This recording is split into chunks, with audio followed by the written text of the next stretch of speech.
के प्रस्तुति।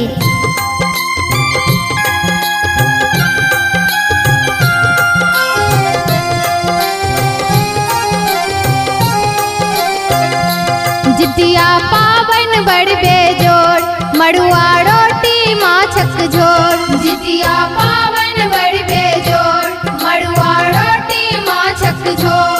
अइमे होई छै बड़ विधना, हमहु पूजब ज्योत मोहन गे बहिना।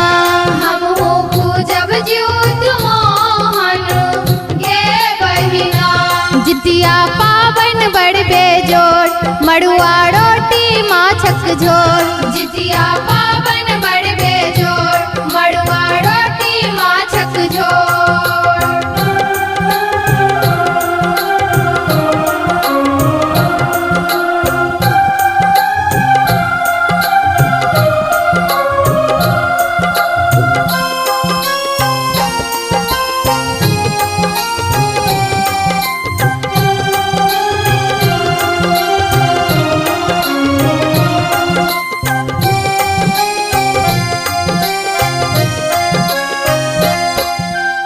आसिन सतमी तिथि कबरती, तेल खैर चढ़ावत।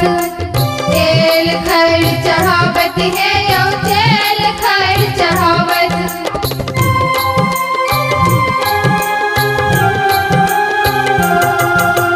आसिन सतमी तिथि कबरती, तेल खैर चढ़ावत।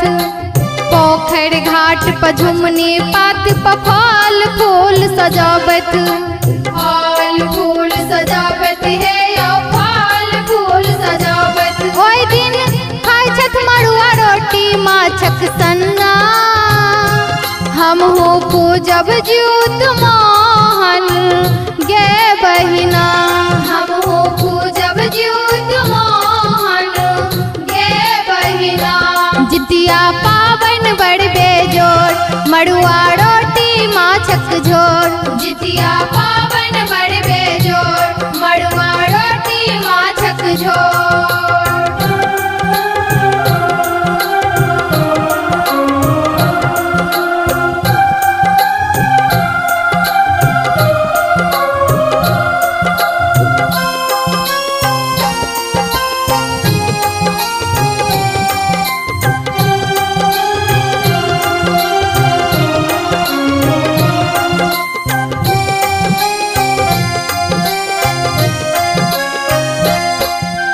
अष्टमी भोर हरिये में उठ का घर घर ओठगन होय छै। घर घर ओठगन होय छै बहिना, घर घर ओठगन होय छै।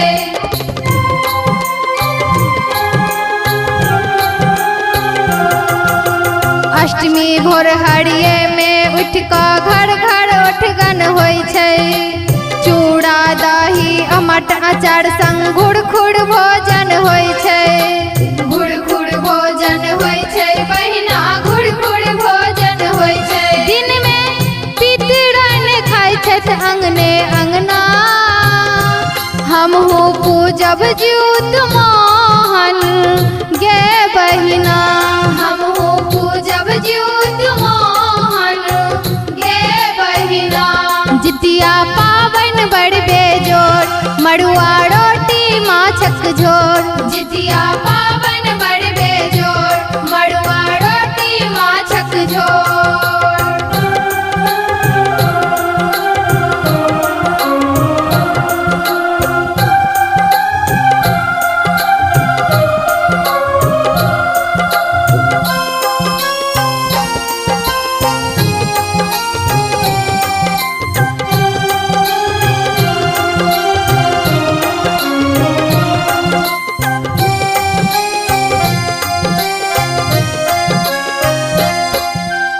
संतत खातिर व्रत निर्जल, ममता मई माता राखै छथ। ममता मई माता राखै छथ, ममता मई माता राखै छथ।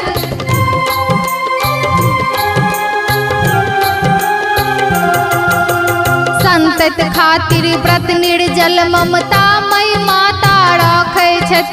आँच ने आबे हमर पुत्र के देव सौरदा मांगै छथि, देव सौरदा मांगै छथि, ओ देव सौरदा मांगै छथि। नामी पढ़ते नोनी साग संग पढ़ना, हमहु पूजब ज्योत मोहन गे बहिना, हमहु पूजब ज्योत मोहन गे बहिना।